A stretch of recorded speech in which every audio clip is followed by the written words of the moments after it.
Welcome to the Springs Living Virtual Town Hall. Here we are in mid-May, and our Springs communities remain safe and free of any COVID-19 outbreaks. I appreciate all the emails and questions you send us each week. We hear those of you who are concerned about loosening our protocols too early, and we hear those of you who feel we must bring our communities back to life right now, and that not doing so is potentially a bigger risk to your health and welfare than COVID-19. So, we're given the difficult task to balance moving forward while maintaining safety and control. We want you to know we're up to the task and understand the responsibility we have for making this decision to move forward. Our team feels that if we don't open up life now, the consequences could be much worse. You have our promise that we'll use all of our resources and all of our ingenuity to do this well. To move forward, we're working with the very best professionals. I think you'll enjoy our special guest today, Dr. Chuck Kylo of Greenfield Health. He's our medical director for the Springs Living.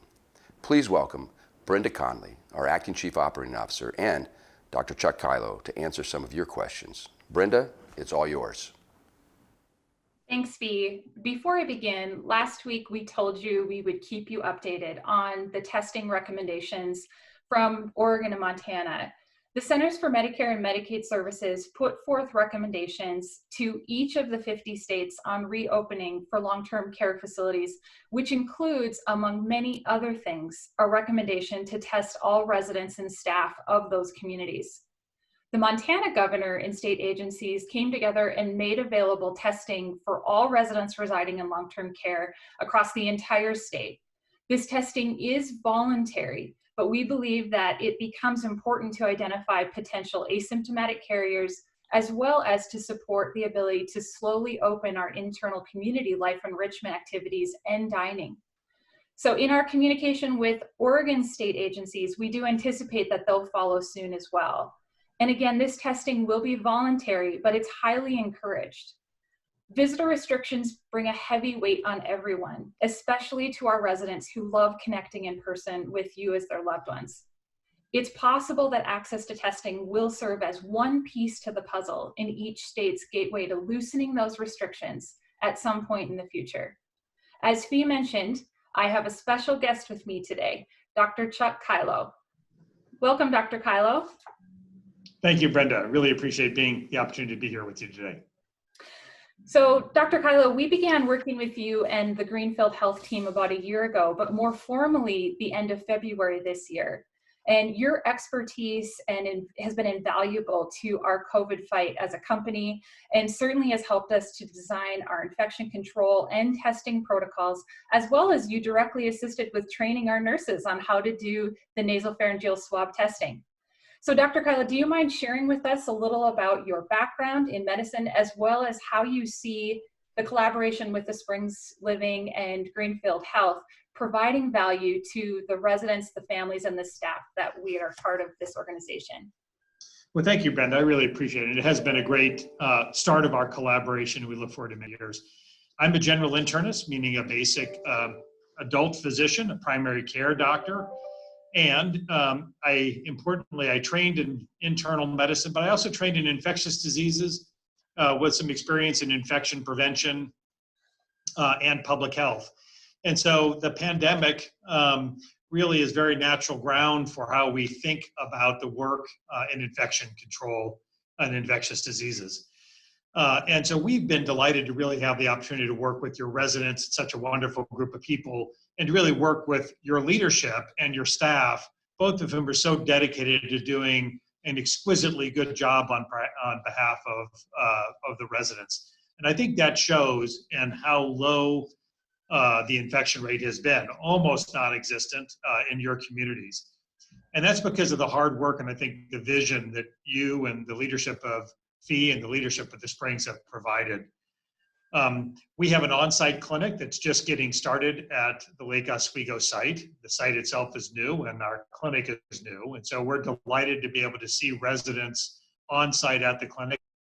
And we're delighted to really work in partnership with the Springs to be able to see the staff at the facility as well, because the staff's health is so important to the health of your residents. And we know how much the residents really appreciate the hard daily work of the staff.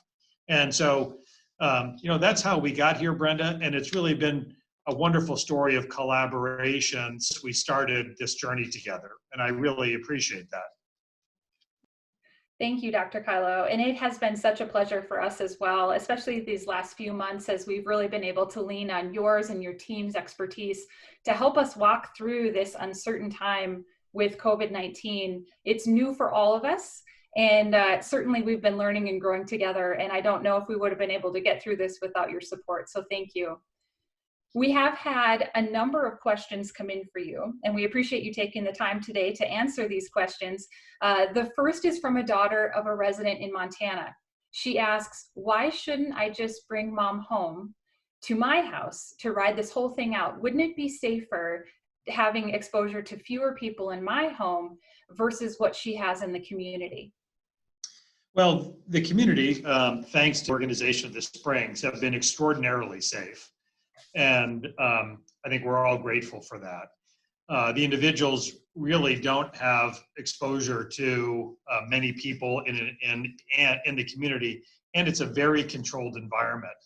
Matter of fact, I believe it's probably more controlled than most people's homes are. So we feel very, very comfortable with the residents being in the communities and the safeguards we have in place for the residents in the communities. So we understand the desire to interact with our loved ones. We always have to balance that physical health with the social health and their emotional health. And we're very cognizant of that. But in general, as we know, the elderly are a very high risk group for this infection, COVID-19. And it's been our goal to really safeguard everybody. And I think because of all the great systems we've put in place together, I think there's no safer place to be than in the communities right now. Yeah, we couldn't agree more at the Springs Living, and I think that's evidenced by certainly the low numbers that we've seen. That obviously it is a safe place to be. I think additionally, what a lot of family members don't take into account of what would happen if they themselves were to get sick. Then there's really no one else to draw from to help provide care or service to their loved one who's living with them, and that would place them at a higher risk being in a smaller environment. And for us, if we have someone who may perhaps become exposed or be at a higher risk for an employee, they can actually just not come into the community, isolate at home away from the community, and we can still have life within the Springs Living carry on. So it's certainly another consideration, but I agree with your response there. So the next question is about relaxing restrictions for interactions within the communities. A daughter of an independent living resident asks, I really appreciate that the Springs has done so much to keep the residents and the staff safe, but I'm worried about the lack of socialization that may be needed for residents. And Dr. Kylo, not just that part of the question, but in addition, we've received questions and comments about the physical declines that might happen if people aren't moving quite as much. So how would you speak to that? Sure. I think it's a great point, and we completely understand that. And the emotional toll is not to be underestimated. It's going to be the case whether they're isolating at home or whether their home is in the community. And so we completely understand that desire for emotional connectivity and physical interaction with folks. Our primary goal at the beginning of this is to safeguard everybody's physical health. And then once we've done that, to begin to open up and address the social needs. And we're getting closer and closer to that now. And I think that the staff have done a good job interacting with people, and many people have begun to use video conferencing with their loved ones and things along those lines. So it's a very natural and understandable response and desire. As this is a high-risk community, safeguarding their physical health has been primary to what we've done. As we now think about how do we really safely open up the environment for more social interactions. Absolutely, and I couldn't agree more.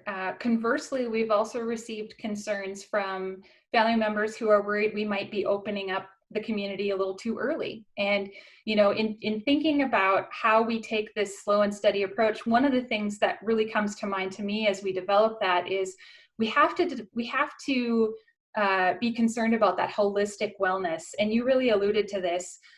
Yes, we wanted to keep everyone safe and away from that virus and minimize the risk that they might get it. But at some point, we have to balance that risk between their safety with the virus, as that risk is going down now across each of the states that we operate in, with the need for physical, emotional, spiritual wellness that comes with life at the Springs. Right. Would you agree with that? Completely. Boy, is that concern also very natural. There's a dynamic tension between those two things. And we get that. We also understand there's no right answer to when to open up, but we want to do so safely. We want to do so pragmatically and get people, yes, out exercising again, walking the halls, walking outside, and interacting with each other. We've talked to so many residents who have, fallen in love with other residents, right? As deep friendships develop between them and concern about each other. And yes, we want to open that up as well. That's why they move into such wonderful communities as the Springs provides. And so we're doing that. We're getting there. We're doing it pragmatically, cautiously, and safely. And I think in the end, once we're beyond this, we'll look back and we'll realize that the measures we took were necessary and smart and did keep everybody safe. And yet we're all getting really antsy to have a glass of wine with each other and to go on a stroll together. And we're getting darn close to that now. And I think we can only get there because we've been so cautious to this point to safeguard the entire community. The next question is about COVID-19 testing. A Daughter Firm resident in Oregon asks, what testing method is the Springs using when they test residents and employees for COVID-19? And is antibody testing available? Right. Well, I think as most people are aware, because they're listening to so much news about this, there really are two types of tests. One is a swab of either the nose or the oral pharynx, either the nasopharynx, which is the very back of the nose, or the oral pharynx, the back of the mouth, which is where the virus lives, and testing for the virus itself. The other test is an antibody test, which is a test of your blood to see if your body has developed antibodies to the virus. Both tests are available. The test we're primarily using in the communities is asking the question, does somebody have the virus right now? And might they be shedding to put other people at risk also? And so for that purpose, we've primarily been doing the nasopharyngeal swab, which is a quite easy thing to do. It's not particularly uncomfortable, tickles the nose a little bit, but it's looking for the virus in the individual right now. So that test for the actual virus is the primary test we've been doing and not the antibody testing. The antibody testing, I think, towards the end of the year will become much more common, but it doesn't really help you with the immediate management of the communities and who might be infected. Absolutely. And we definitely know that those nasopharyngeal swabs aren't quite as fun as some of the other testing options, but we appreciate the fact that we have almost unlimited testing ability. That access to testing has been a struggle throughout this entire pandemic, and at the Springs Living, being able to secure that both with your resources and through Kashi Labs, it's really helped to move along receiving results in a timely manner. And we certainly want to continue to do that as needed. Well, thank you so much, Dr. Kylo. This has been such a pleasure to have you on. We appreciate your contributions. We look forward to our future relationship and working with your team at Greenfield Health. And thank you so much for helping us successfully keep COVID outbreaks out of our communities so far. Thank you, Brenda. I really appreciate you and your entire team and my team who's been behind so much of this work also. It's been a delightful collaboration, and we look to a lot more as we open up and continue to really provide great health for people in a really joyous environment. Thank you. And now back to you, Fee. Thank you, Brenda, and thank you, Dr. Kylo. Our communities remain COVID-free because we're pulling together. We can beat this, and we can bring life back to normal. Please keep tuning in, as each week we'll be sharing the latest developments and innovations we're working on. Remember, we're working to keep the Springs Living the safest place for you to live. Thank you for all you're doing to achieve this goal by working together, by by caring for each other, and by holding the line. Thank you, and be well.